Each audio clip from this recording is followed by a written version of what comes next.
wanted the best? You've got the best podcast, the hottest podcast in the world. The Chris Voss Show, the preeminent podcast with guests so smart you may experience serious brain bleed. The CEOs, authors, thought leaders, visionaries, and motivators. Get ready. Strap yourself in. Keep your hands, arms, and legs inside the vehicle at all times, because you're about to go on a monster education roller coaster with your brain. Now, here's your host, Chris Voss. I'm Chris Voss here from the ChrisVossShow.com. There you go, ladies and gentlemen. The early season that makes official. Welcome to the big show. For 16 years and over 2,300 episodes, we bring in the Chris Voss Show. And as always, we bring in the smartest guests. They're so darn bright. They just make me look stupid, which is kind of where I am. I flunked second grade, as the callback joke is on the show, and never went to college. But I did start my first business at 18. So we're going to be talking to some amazing young ladies today about Endgame, the innovative dating app that's coming on the market, and hopefully will upend what's going on in the world of dating and make things better. In the meantime, go to goodreads.com/Chris Voss, LinkedIn.com/Chris Voss, Chris Voss1 on the TikTokity, and all those crazy places on the interwebs. Today we have Dr. Baxley Bynum, PhD, and Dr. Megan Renee, PhD, on the show. Dr. Bynum is a licensed therapist with more than a decade of experience and spent most of her career working to enhance couples' relationships through scientifically proven methods. And Dr. Renee is a licensed professional counselor and business owner with over a decade of experience in the field of mental health. Welcome to the show, ladies. How are you? Thank you for having us. Thank you for coming. So give us .com. We're doing great. We're happy to be here. There you go. So give us your .coms. Where can people find out more about you on the interwebs? You can learn about Endgame at www.endgame.dating. And that's ENDGAME.dating. Our app is also available on the Apple iTunes Store and Google Play Store. And it's Endgame Dating on those app areas. There you go. Do you want any socials or websites where people can check you out? Do you want to plug that? It's up to you. We have an Instagram that we would love more followers. We are currently running little contests, and you can see that happening through social media only. So please join our Instagram. It's at Endgame Dating. Is that correct, Meg? Yes, at Endgame_dating. You'll be able to find us, and you'll quickly recognize us and see some of our video content. Look for us on there. There you go. So give us a 30,000 overview of what Endgame, the dating app, is. I'll give you each a swing at that. All right. I can go first. So Endgame is a new dating app on the market, and it's designed for effective dating for people who are dating with intention and purpose. The goal of Endgame is to get rid of unnecessary matches or superficial matches and match people with the most compatible, most genuine connections based on an assessment that we have on the front end that uses visual decision making and matches with people compatible from there. And I'll let Megan add anything that I may have missed. Yeah, so Endgame is a game changer. The world of online dating has been around for a bit now. It's not going anywhere. The problem is it hasn't really been changed in many years. Mm-hmm. We're changing it, and we are making it more about deep, meaningful connections for people who are looking for something that's not superficial, not text-heavy profiles. We have a very unique visual matching system where people are choosing between images that help them capture a picture of what it is that they value, their lifestyle choices, their communication, all the things that research says make up a good, healthy match. And then our algorithm pushes and helps people match with people who have those same shared value systems, communication preferences, and so on. So that's all I'd really add at this point, just that it's a game changer, and thus the name, Endgame. There's a little bit of tie in there. Mm-hmm. And I guess Candace Hancock as the founder of Endgame and stuff. How did all three of you guys get involved in this app and deciding to help promote it? Tell us kind of the timeline for that. Yeah. So I met Candace many years ago when I first moved to Palm Beach area. I was working for FAU, Florida Atlantic University, and I found her just to be a very bubbly, wonderful, interesting person. And she graduated from Auburn. And that is exactly where Baxley and I graduated from with our PhDs. So fast forward years later, I'd moved away. I spent some time abroad, came back to the US and landed back in Palm Beach area. And Candace reached out and she said, I have this idea. And here's a problem right now. The online dating system has got to change, but I need some people who have an understanding of psychology, what's really going to work, what's not. Let's put some science behind it. What do you think? And I was like, I know with just the right person, Dr. Bynum and we can help you figure this out. And that's when we all put our heads together and started figuring out what we wanted to do. And that was about a year ago now, not quite a year ago. Mm-hmm. There you go. So what do you what is the problem you guys hope to solve in dating? That seems like a glaring obvious thing, but tell me what you guys are solving in dating. There's a lot of problems in dating, I think, nowadays. Yeah. In the world of online and app-based dating, we see three major problems, and we see this through our own experience. And also we did some user experience research before going into our development phase. And what we found and what we've also experienced are superficial profiles, mismatched, matching with people who aren't viable or serious relationship options, and ghosting, people who start a lot of conversations and don't take action. So dating that's not actionable, or connecting that the connection isn't actionable, doesn't go anywhere. And just this mismatched process. So it causes people to feel like they're wasting their time. They have decision fatigue with all of the matches, and half of them are not even viable matches. They are frustrated with matching and the connection not going anywhere. And also they're just frustrated in general with the process, the amount of time that it takes, and just the lack of positive result afterward. So we're seeing these major problems: wasting time, decision fatigue, frustration. And we try to make a matching system that's more intentional and that connects people based on genuine interest and inherent qualities first, ahead of going to their profile with pictures or carefully curated responses that you can have ChatGPT make your whole profile for you, but that doesn't tell you who the core of that person is. I've seen that where people are using ChatGPT to make their profile things, and you're just like, and then you know them in person, because like I said, we have big meetup groups where we meet in person, and you'll be like, yeah, it doesn't match at all. I met you. I've had this with friends. We did a game where everybody got their dating app profile and passed it around a circular table. We all got somebody else's. And I was reading my friends' profiles, and they were amazing. And I had positive feedback, but I was like, I didn't even know this about you, or who. And I had to ask, who helped you make this profile? Because you just kind of know they didn't do it themselves. And I've also had people help me, like, what would I say to this prompt? Or how would I depict myself through this little paragraph? And it's fun, and it's interesting, and it's cute, but it doesn't necessarily yield a genuine, meaningful, lasting connection. Mm-hmm. Megan, what do you think?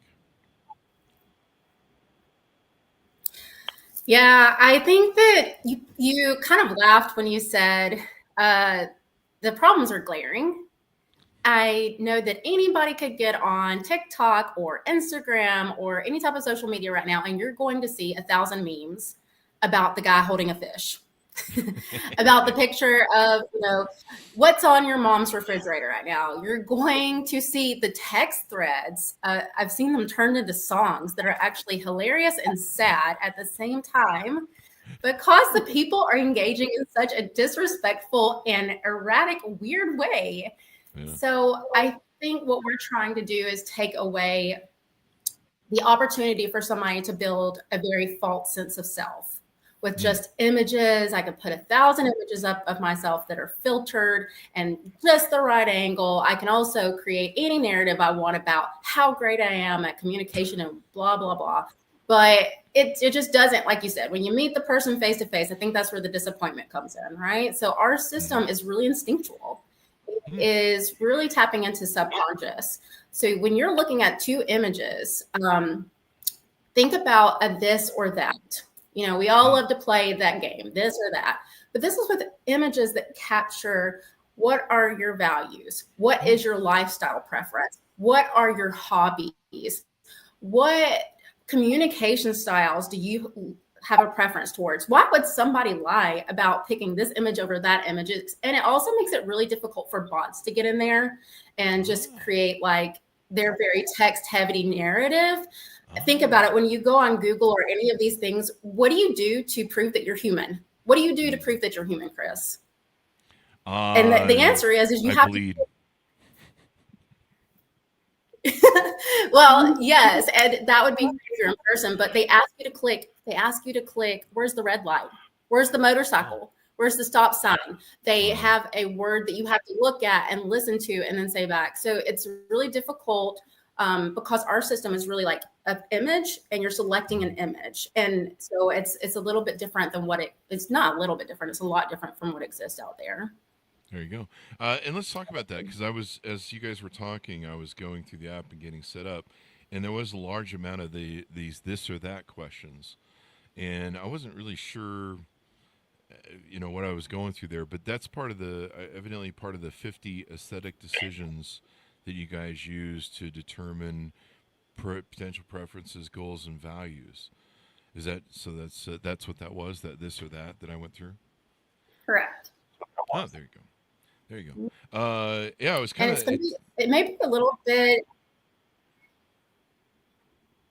I was just going to say it may be a little bit confusing because you're looking at two images, Chris, and you're saying, well, which of these, like, a beach or a go skiing? I like both of those things, and it's nuanced. That's the thing, because you're going to have to we ask people to sit with yourself, and there's slight differences, and you may prefer both, but which one ultimately would you choose over the other one? We kind of want to put a person in a position where they really have to dive down a little bit deeper and say, what's a deeper value? And it's intrinsic and it's subconscious on a level. We won't get into all the secret sauce of how we capture this whole psychological profile of you. It's not quite a psychological profile, but it's definitely a look into what you really value. Yeah, I sped run the last half for the show, so I don't know if I can probably go back and adjust that. Well, the matching system is unique also. I just wanted to share one extra thing about it before we move on, that some of the images are really similar to each other and some are really desirable images. So you could see yourself liking both. And part of our intentional and purposeful dating is building self-awareness first. So knowing yourself first before you go in to learn other people. And this forces people to really think, I do like both the beach and the mountains, but there's a part of me that has a little bit more preference towards one, even if it's small. And so this is a really simple example, but an example to highlight that our users will have to really, really engage with themselves and find out what is the tipping point, what is the tiebreaker. And at the end of the day, you do have a preference for one over the other. And that small nuance is going to put you in a category that matches with those like-minded individuals. And so we love that. Outside of that, we have a feature where you can go back and reassess the assessment to later. So we also recognize that people have seasons of life and that they grow and change. So you could take it more than once. Oh, there you go. There you go. Now, it mentions on the PR statement that you guys use this visual expression and it helps emphasize emotional intelligence. Is that what you find that this or that does, or other aspects of the app?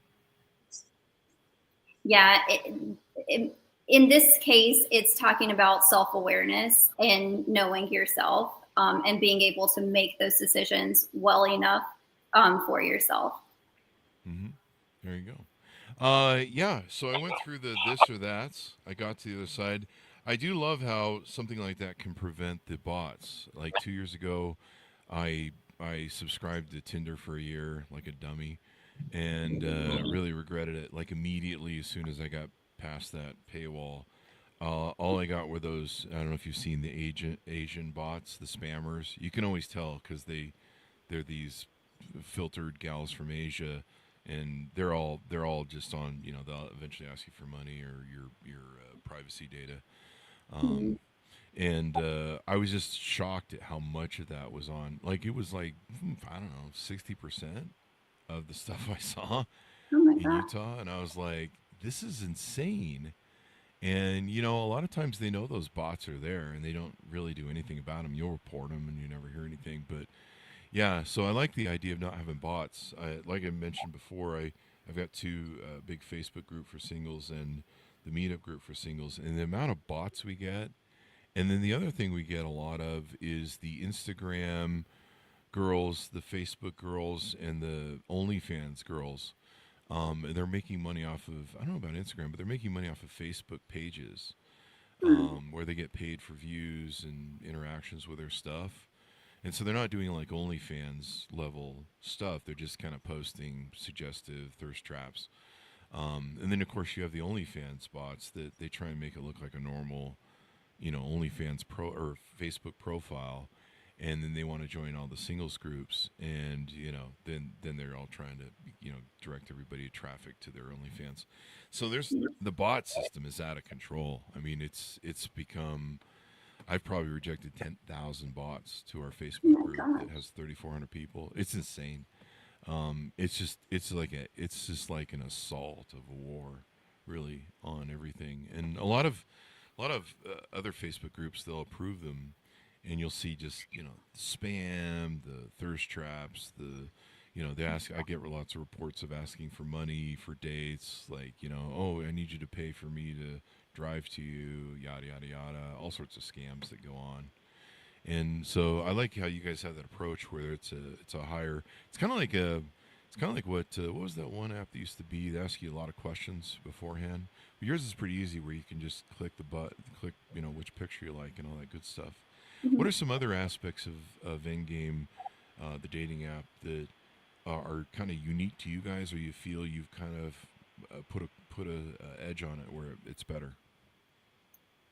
We have a patent pending timestamping feature, and we teased it earlier, but the timestamping feature helps us to understand a few things. How quickly it takes a person to get through the this or that assessment. And that could be a decision maker in the matching or in the queue process. Mm-hmm. It also, once you get through that and you do see your matches, it helps us with an anti-ghosting and chat connection features that we have going on in the app.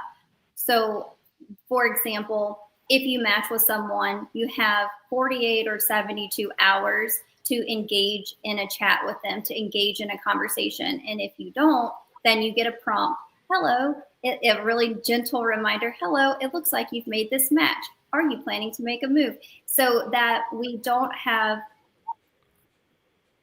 so we don't bury people with a lot of matches that are not going anywhere. So we're action-based, intentional-based dating. If you're serious about dating, join our app. If not, don't. So the timestamping feature helps us with that. It will send a gentle reminder. It will help prompt a conversation. And then once you are in the conversation, it'll do the same. If you're not responding or if you haven't actioned a plan, you'll have a little prompt. And this is helping us encourage respectful, mature, and actionable communication so that we don't waste anybody's time. There you go. Megan? Yeah, I think Baxley did a great job of explaining that. I think our dating culture has become really toxic.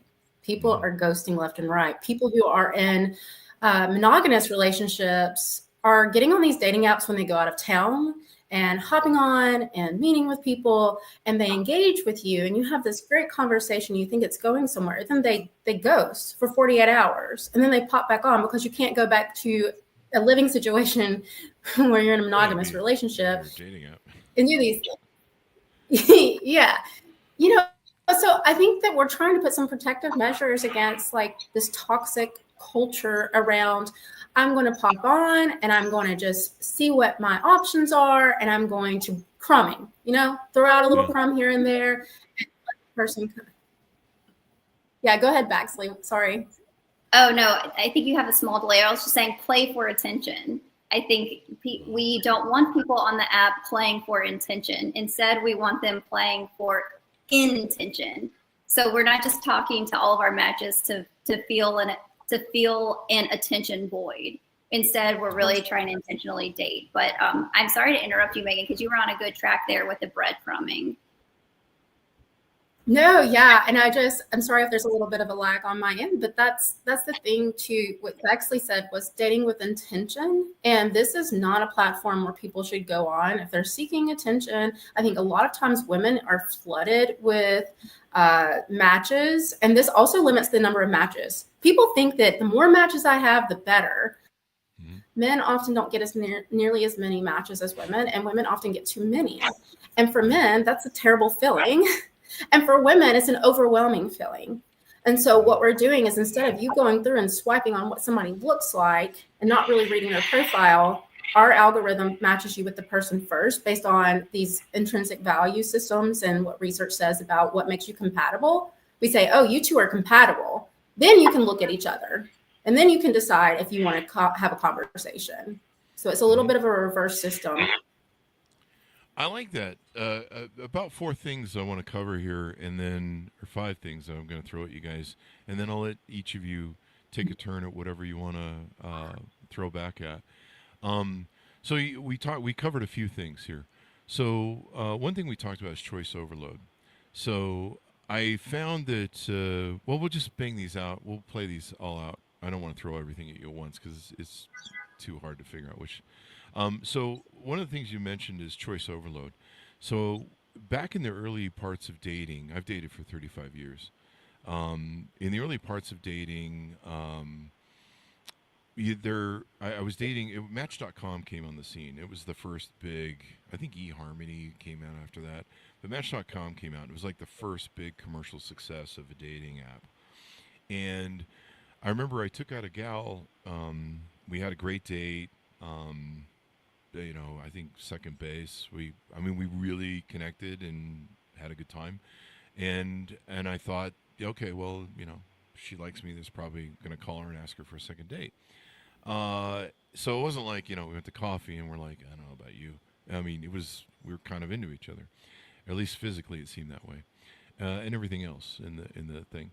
And so for some reason I hadn't got her phone number. So I had sent her a message on Match. I don't know why, or maybe she gave me her phone number, and I'm pretty sure I didn't get her phone number, and I was just relying on Match. And so I sent her a second message on Match, to ask her out. Well, I never heard back. And I was like, okay, well, she's not interested. Cool. Next. And a few months later, she replied back to me, and she goes, hey, Chris, I just saw your message.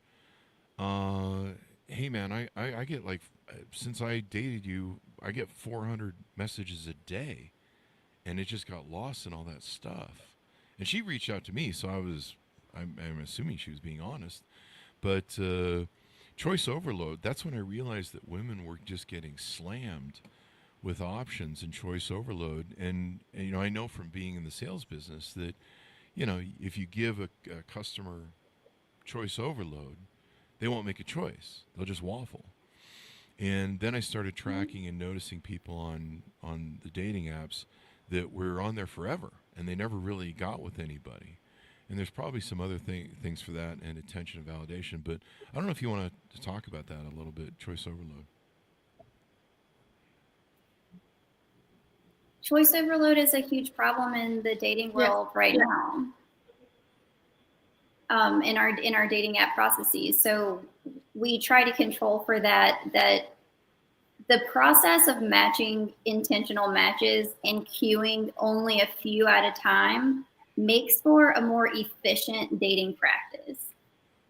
So that's our simple goal: more efficient, more intentional, more purposeful dating. You don't have to go into every date thinking you're going to marry this person, but you do need to go, because like it's impossible, but you do go in with the intention of truly getting to know them, and whether or not you match each other's lifestyle, passion, general compatibility.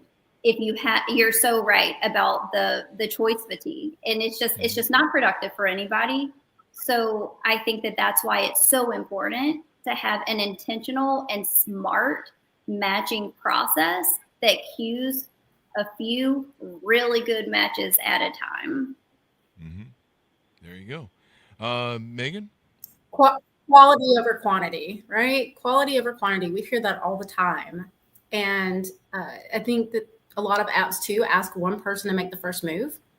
Oh, the woman in this one has to make the first move. As a woman, I have to reach out to the guy. Or for the guys, you have to reach out. It's hard. It's hard sometimes to initiate, and it's exhausting. And there is a fear of rejection. But our system's not asking the people to select each other. We're saying be open to evaluating who you are. So then this person is doing the same assessment, and then that's matching you. You're not choosing.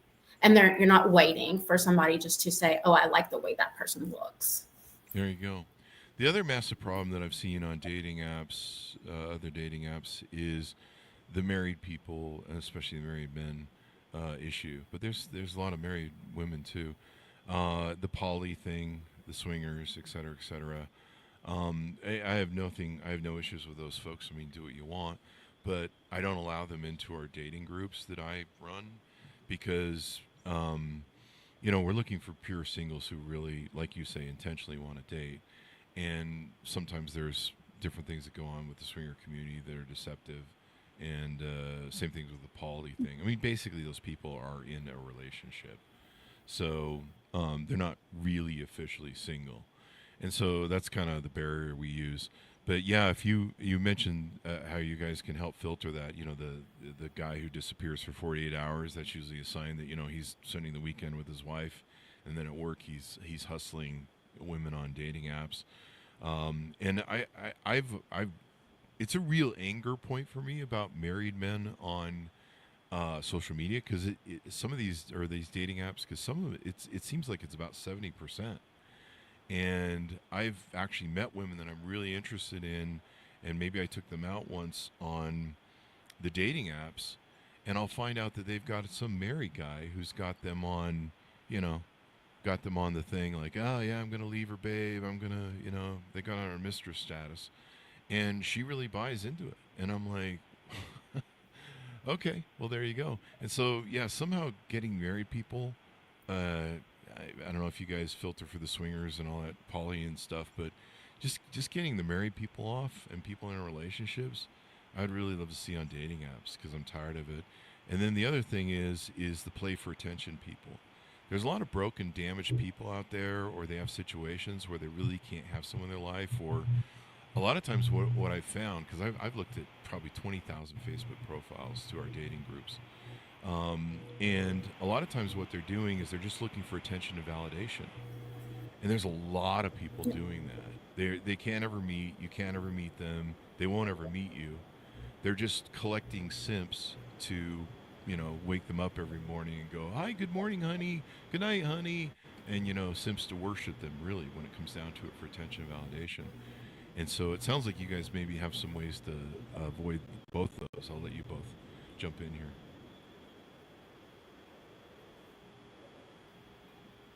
Okay. Yeah, I think that this is a really. Go ahead, Axley. Sorry, we may have a lag. Yeah. I have a short and sweet answer for this one. If you're serious and intentional about dating and being in a compatible, long-lasting relationship that's genuine, then join our app. If you are not, do not join our app. Period. And then 2, we do have, like we mentioned earlier, We have some safety features in place that track timing, response rates, and a report feature. So if a person's reported for inappropriate or disrespectful communication or behavior, we take that very seriously. We have a really amazing tech team.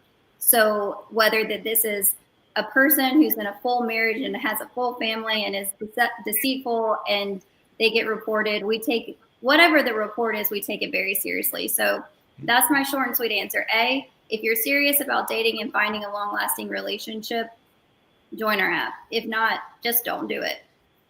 There you go. Megan? Yeah, so I think one of the reasons Candace brought us on, both with our background, Dr. Bynum and myself in psychology, as therapists, licensed therapist supervisors, running my own practice, both of us working with couples, people who are single, who are looking for relationships. What we've realized over the years is there are these situations, absolutely, where people are unhappy in their relationships and they're looking to get out, but they're not communicating that with their partner. We are really big on communication. That's why a lot of the images you'll see in the matching system are focused on your communication styles and preferences. We also really envisioned down the road with our website and some of our features, articles and informational things from a psychological standpoint to help people navigate situations like that. When you come to a person and you're on a date and you find out this person's married, how are you going to navigate that? These are real life situations that sometimes people just don't know what to do because it's not where their brain goes. They're not doing something that's deceptive, and they're showing up with this vulnerability and this pure heart of like, I'm looking for a relationship, and then they're deceived. So what are red flags? How to be on the lookout for those sort of things? How can we continue? Like, nothing's ever complete. You want to see an app evolve. You want to see more features built in that protect the person that is genuinely trying to seek out a healthy, monogamous relationship. Mm-hmm. There you go.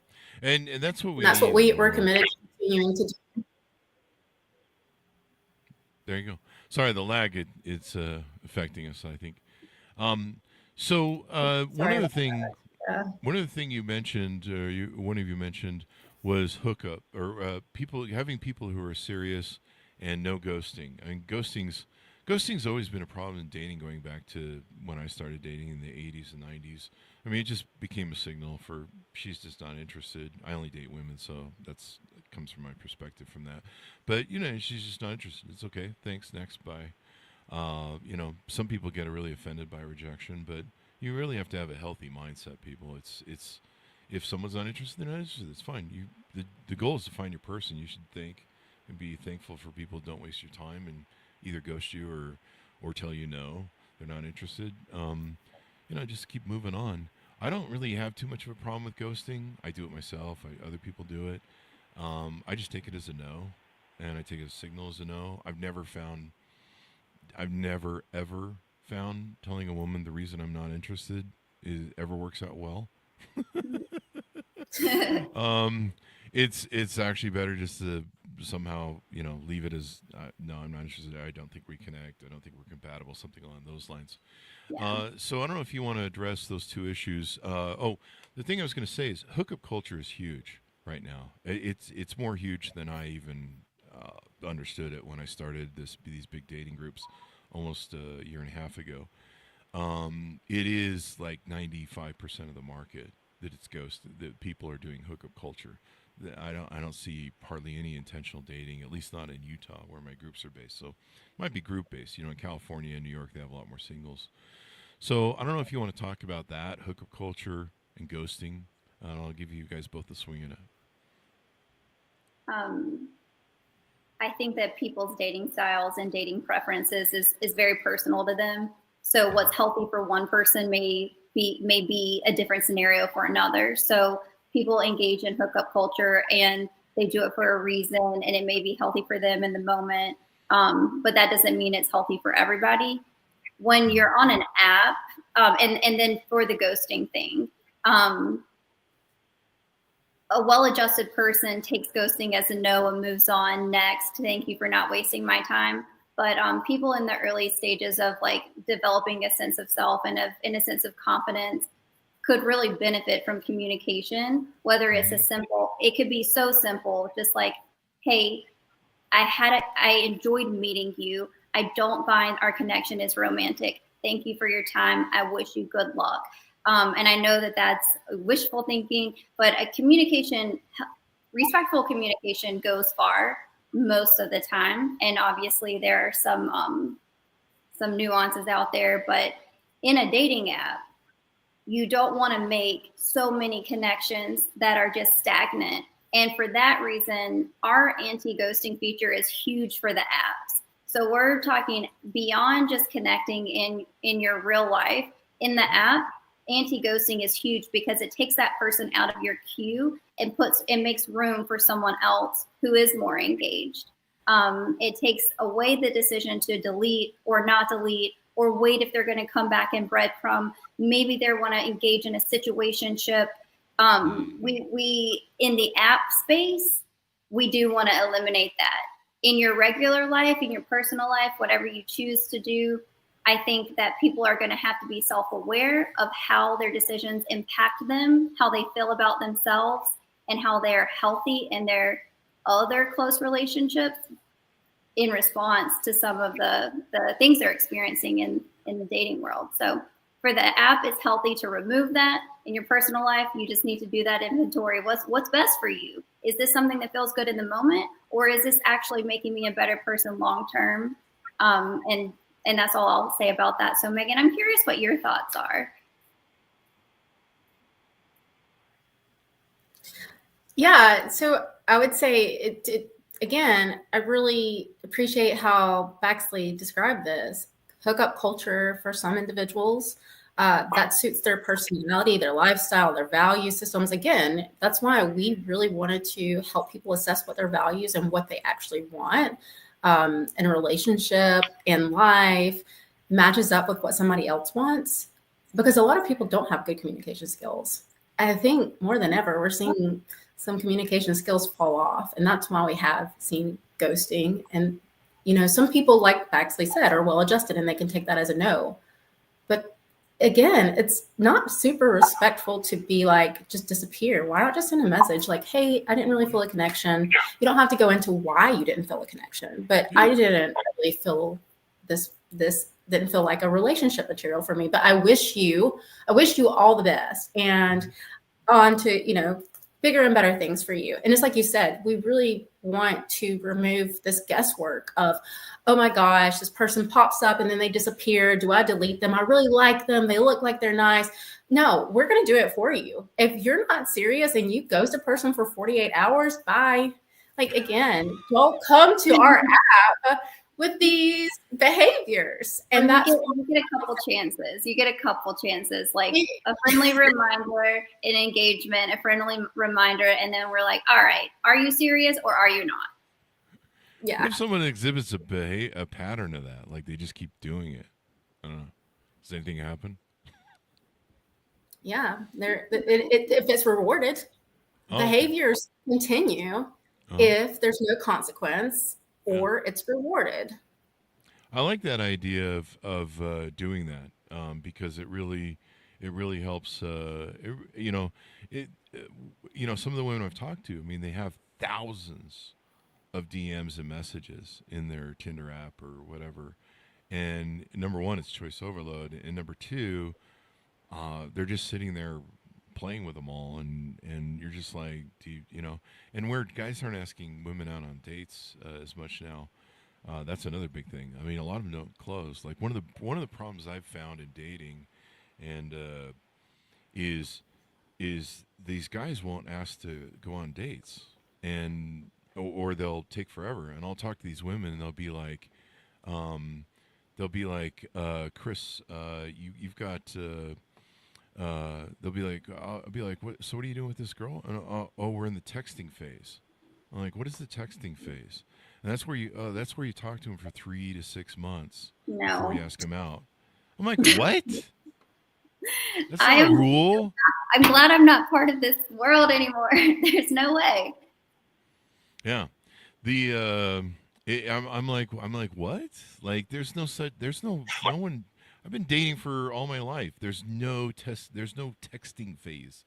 I might have 5 or 6 back and forths when I see a woman has genuine desire and interest in me. The ball's going to keep coming back across the tennis court, tennis net, and then I'm going to ask for a phone number. I'm going to call her up and ask her out. I don't fuck around. I get it on or off. I don't know who I'm talking to on the other end. With most other competitive dating apps, they, for all I know, I'm talking to a 400-pound guy on a bed in Nigeria, who's just buttering me up for some money. I'm going to get it on or off and find out if things are there. And I had one woman tell me in my dating groups, she had a guy text her for 4 years. Good morning, good night, how you doing today, blah, blah, blah. Just that sort of thing that these simps do. And after almost 5 years, he asked her out. He texted for 4 to 5 years. Can you imagine? That would be tough. Did they meet each other? I don't know what happened. My head was spinning just from that alone. No way. There's no replacement for human connection. There's absolutely no replacement for human connection. And talking and chatting like that, it's fun in the moment. It's a hit of attention, dopamine in the moment, but it's not sustainable for long term for most people. And you got to meet each other. We got to stop this. Yeah. I mean, and the other thing is too is I'm not going to, connection is everything. So you can text somebody for 6 bloody months and pretend like you're in love, and I don't know, even have whatever, and then you meet them and you're not compatible at all, or you're like you find out it's a 400-pound dude from Nigeria, and I'm not kink shaming if you're into that, but yeah, it's a huge deal, and I tell guys, I'm like, and it seems like Me Too really scared a lot of guys out of the pool. Which leads me to my next talking point with you guys. About 88, according to my testing in Utah, about 88% of men are on the fence. They're not asking women out. About half of the 12% that are still active, half are chads, and they're just running through women, and the other half are just dudes who are fumbling around trying to find their way. And some are good. They're like me. They're experienced in dating and doing actual real dates, but most of the men are dating. And one of the challenges you have with dating apps, and this actually comes, I think this is data from OkCupid or one of those competitors, basically 95% of women in dating apps, what they're doing is they're setting their settings to only see the top 5% of men. And I mean, it's a huge problem in my dating groups and everything else. 95% of women are chasing the top 5% of men, and they're literally blinding themselves out from the other men. So what they're doing is in the settings, they'll pick, I only want guys 6 foot or taller. They're doing the 3 6s. I'm sure you've heard of that. 6 foot tall plus he must have 6-figure income, and you can pick the third 6 and figure it out. And so what they're doing is they're putting that into their dating search profile of, I only want to see men who are 6 foot and taller. I only want to see men who have college degrees or advanced degrees beyond college. And so because of it, they only see a very small selection of men. And that's why a lot of men don't get a lot of responses on dating apps. Is there anything on your app maybe that deals with a couple of these things? I think, again, we do allow people to put certain preferences in place, whether you have a religious preference to match with somebody with the same religion, those sort of things. But most dating apps, that's the biggest way that they sort through your matches and push matches towards you, is those filters of like height, how much money they make, what kind of college, do they have a college degree, do they not? Ours, again, goes back to matching people. We invite you to come to the site and have your preferences, but also to keep an open mind, because, again, what research says about what makes a good couple is not that you're 6 foot tall. It's that you have shared values. It's that you have shared hobbies. It's that you have shared interests. You have shared communication patterns and desires. And that's what our app allows people to do, is to first match on that foundational level. So honestly, anybody who's looking for that superficial match, if I only want to match with people who look this way, and it's very focused on appearances, it's not really the app for you. So if you're looking for something different, we're who you're looking for to help you match in a more authentic and intentional way, in a non-superficial way. There you go. Megan? Baxley this time. I've been answering first the whole time. Megan did it for the first time. I'm sorry. I'm flipping between screens. No, I think that she answered that perfectly. We invite you to join the app and have an open mind to intentionally go through the assessment and be excited about the foundational matches you're going to see. If you want intentional dating that's not superficial from the bat, then our app is the app for you. There you go. You got to date intentional. You know, I see a lot of people in dating. They're just, FAFO, fuck around and find out. And they're not taking dating seriously. It's kind of interesting. I'm seeing that 30 is the first wall for people. That's usually when they get married. You know, women have that time clock screaming in their head, and usually it's the time to settle down and start having kids, if that's what they want. And then the second wall seems to be about 50, where people are like, okay, I'm going to intentionally date now. I'm going to get serious about dating. They've been through 1 or 2 divorces. They've got kids in tow. One thing I'm seeing that's kind of interesting in dating is late family makers. So they did the career thing, waited all their life, and now they're like 40s, starting a family, and then they've blown out of their first divorce. I'm even seeing women in their 50s starting a family and then blowing out of their first divorce. And you're like, wow, okay, you're going to be 70 when those kids leave home, and you want a guy to come join that ride.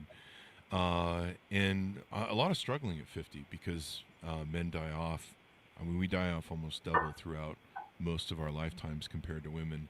And then in our 50s, it really accelerates. We start dying double digits plus off. And so what I found is the ratio to men and women really start hitting hard at 50.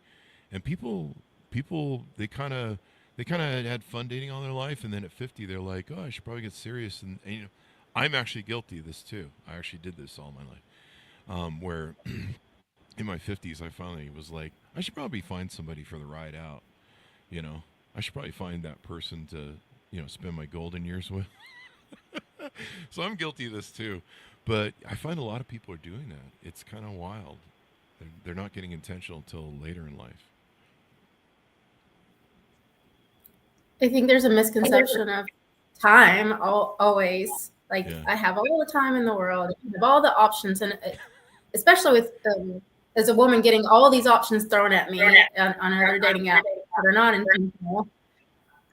You think you have all the time and all the opportunities in the world, so you don't really get serious about it because you're not thinking you have any limited time frame or limited options for who you can authentically connect with. So I think that's a realization a lot of people are coming to, and that's why people are looking for a dating app like ours. Definitely. Baxley? Yeah, I was gonna say, Chris, you definitely deserve to have a partner for your last last ride.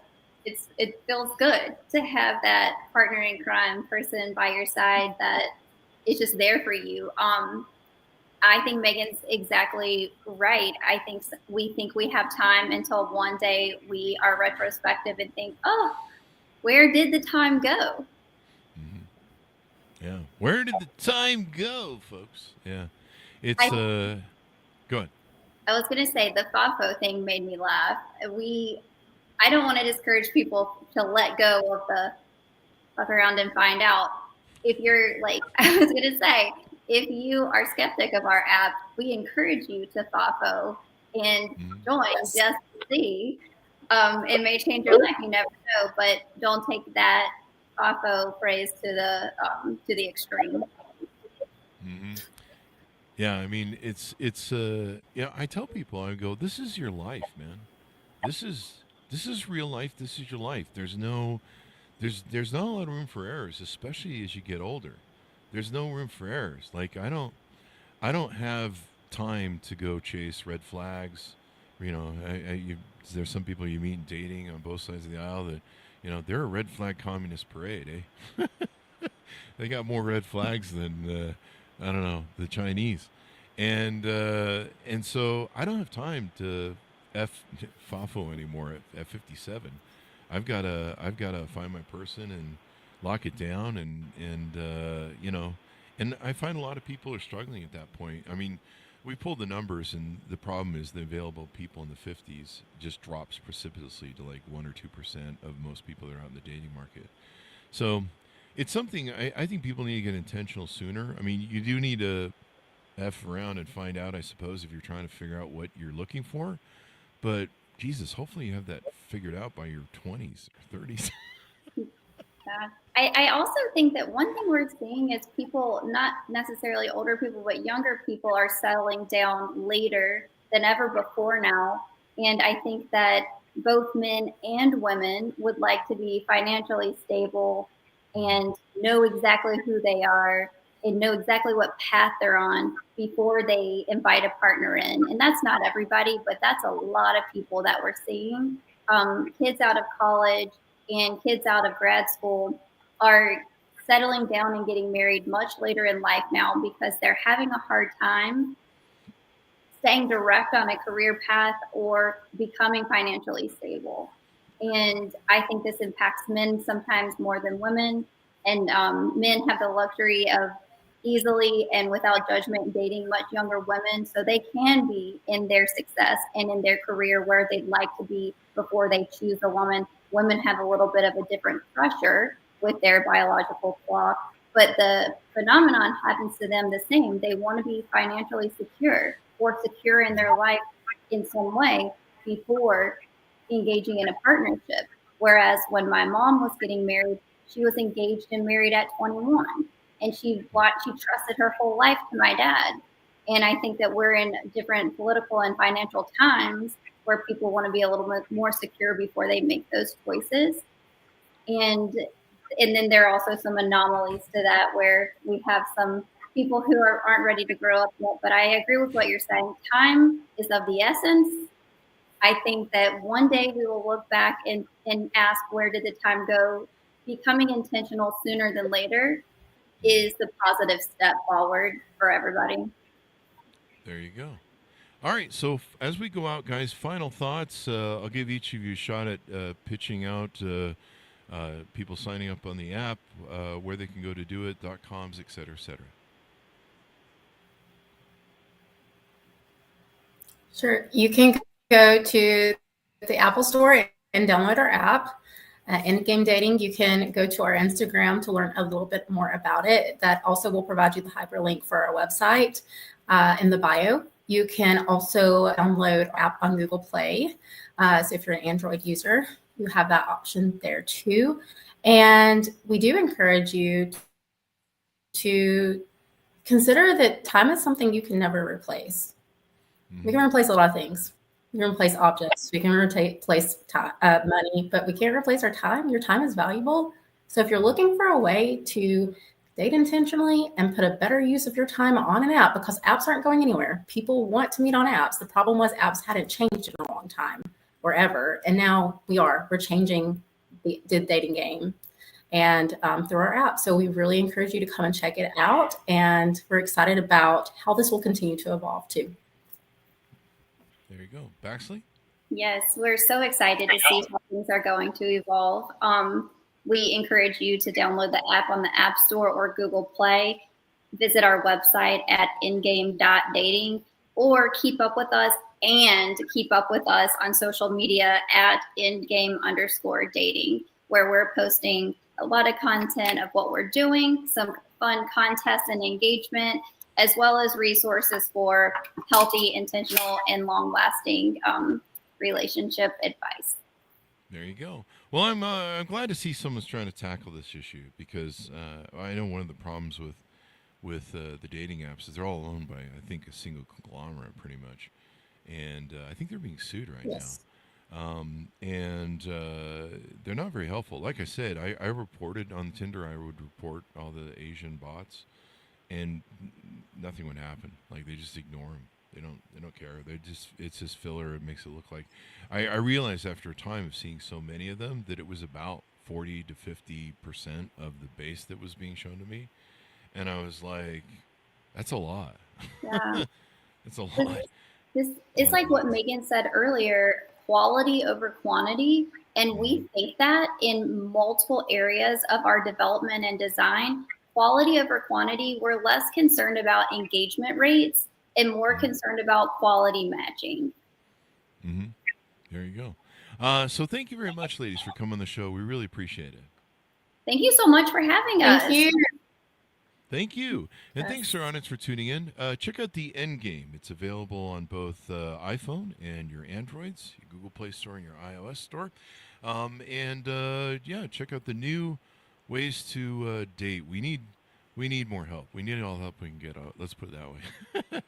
Thanks so much for tuning in. Go to goodreads.com/Chris Voss, LinkedIn.com/Chris Voss, Chris Voss1 on the TikTok, and Chris Voss Facebook.com. Thanks for tuning in. Be good to each other. Stay safe. We'll see you next time.